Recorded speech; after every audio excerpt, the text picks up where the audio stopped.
Hello folks, I'm not going to get out in the garage today.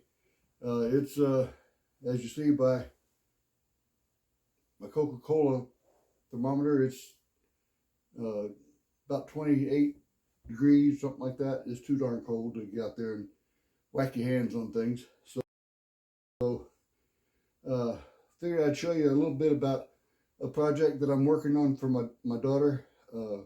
We're redoing her kitchen. I told you guys a little bit about it before, but we're working on kind of fixing a earlier attempt at painting her cabinets white and things like this. And we've also added a microwave over the stove and things of this nature. So I'll put a little, there'll be quite a few stills in there. And then eventually, once we get it all done, I'll put another post up and show you what it looked like when we got finished. We're getting there, but we've run into a lot of setbacks, and I'll tell you a little bit about that here in just a minute. I'll bring you along for the ride.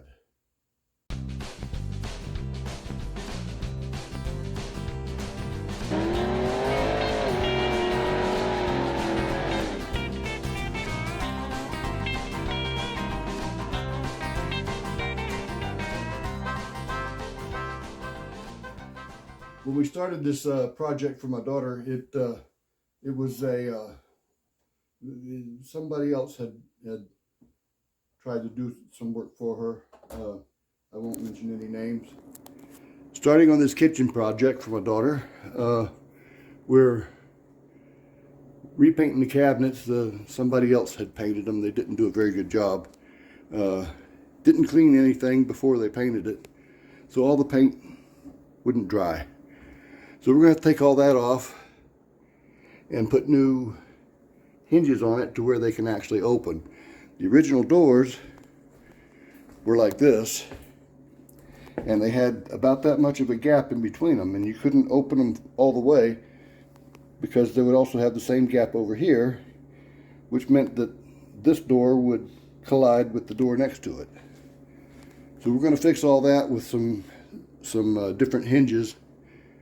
And we're also going to install a microwave above the stove. With this cabinet here, I'm going to have to cut this cabinet down to only 14 inches, which is going to be about right there. And I've got to run electrical to go up here. You can kind of see my box drawn in there. And that line there just indicates where it comes through from the microwave through the cabinet. So we're going to be doing that. I'm going to be bringing a different line in from over here. This one here, if they were to hook it up to that, then anytime a coffee pot or any other appliance in the kitchen was used, it would pop the circuit breaker. So we're going to go to a different circuit. And I'll bring you along when I have something else to show you. But they painted the cabinets white and did a poor job, let's put it that way. They didn't clean the doors or the cabinets at all. They just painted white over it, and it was like wall paint. It's not good at all. So what we've done is we've gone in and sanded all the cabinets down, and then painted everything with Rustoleum white paint using hardener and Japan dryer. And within 24 hours, it was hard as a rock. It was really good to be able to paint that stuff inside the house where it was 68 plus degrees. It made it dry a lot quicker. And believe it or not, I was a little worried about the smell. It really wasn't that bad. And then we're also putting in a backsplash for her, a beadboard type backsplash, and a microwave over the stove. In order to do that, I had to trim the cabinet down to go in there so that the microwave wouldn't be sitting too low. If you just put it in there with a regular cabinet that was over the stove before, that cabinet was this deep, in order to put that the microwave in, I had to trim the cabinet down to only about this deep, so that the bottom of the microwave was about the same as the bottom of the rest of the cabinets. That's what's suggested by the manufacturer also. So, and like I say, as I'm talking, I'll probably interject some pictures here and there. There wasn't a lot of opportunity to do video footage because both my daughter and my wife, neither one of them want to be on video or have their pictures in there, so I had to basically kind of take pictures as we go along. But now to this point, we've got the microwave in, the cabinet cut down, the microwave in, all the top cabinets are painted white. We've got the beadboard up behind the backsplash, and we've also got the countertops cut and ready to go in place. We had a little bit of a setback with the sink. She had gotten the wrong sink, so now we're having to go and get a different sink, and then I can install that, and then bolt all of the countertop together in the corner.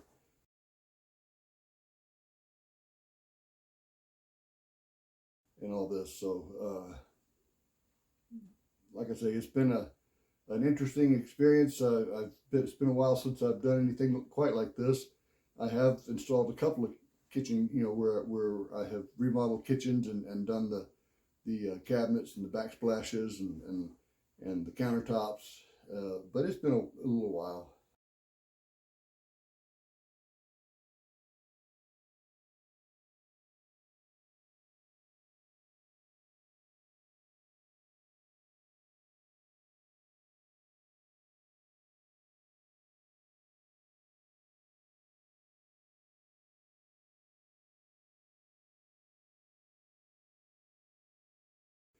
And let you know where I'm going with the Chevy truck. The next video hopefully will be of me putting the windows in the front, the windshield and the back window. I've got to order the gaskets for the back window, and then also the gaskets that go all around all of the door windows, both on the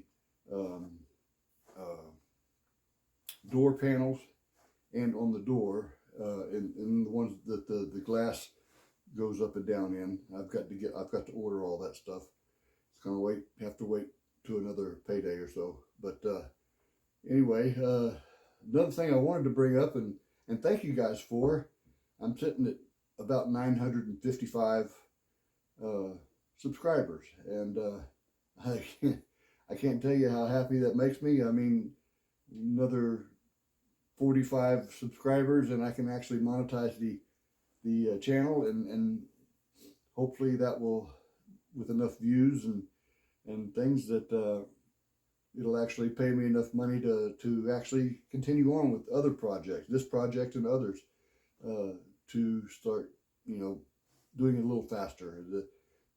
I am on a limited income, so I have to wait until the money's right. But hopefully that'll help me speed things up a little bit. Maybe not. I don't know how much do you actually earn on that stuff, but that's where I'm going next. Once I get the bed done, I have to get it bolted down, painted, and then the cowl painted and installed, and then the windows in, and then I can start working on the seats, the carpet, and the dash. And those will be the last three things, really. And then I might, after that, go into a video of buffing some of the trash out of the paint that got in it, and the bug carcasses. And then this truck should be pretty much done. It would be ready to be put on the road. I will have to get tires, so I'll have to do tires and wheels. But the wheels, all I'm going to do is clean them up and paint them. Same with the dog dish hubcaps. Just basically polish those up and repaint the areas that need paint, That could be a whole video of its own. But anyway, I'm just letting you know that there's not a whole lot more left to do on the truck, other than just tidy up some of the things that I've worked on and finish all that up. But that's something that I won't bring you guys along for. You've seen all that. But again, I can't tell you how much I appreciate all you folks subscribing, and I do hope to, when the weather warms up, I've got a couple of projects that are already lined up.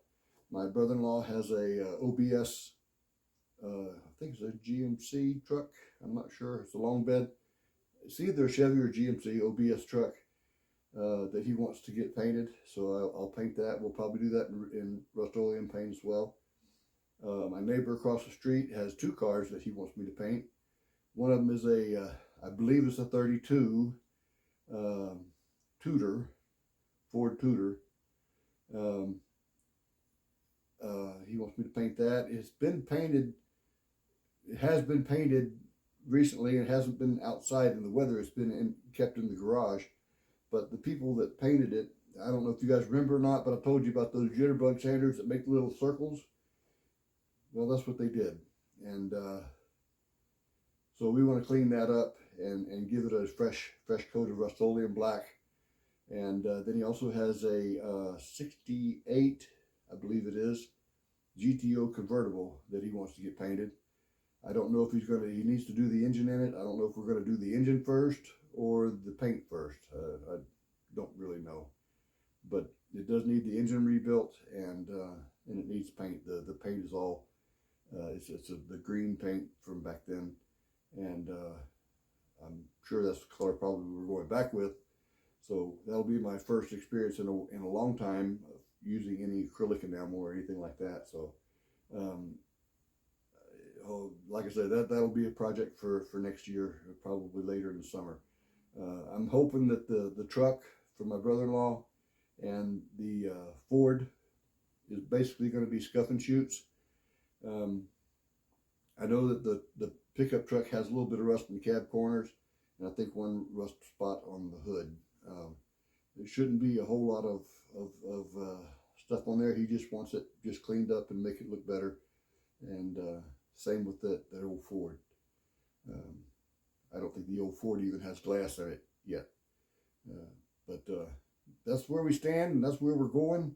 But we do have to wait for some warmer weather. This cold weather stuff, it really, I can't hardly work in it anymore. It's my hands just don't even want to move hardly. I'm sitting out here now, and I've got the heater running, and I'm hoping that it'll warm it up here pretty soon. It's saying about 32 now, so at least we're up to freezing. So anyway, I do appreciate you guys, and thank you for coming along for the ride.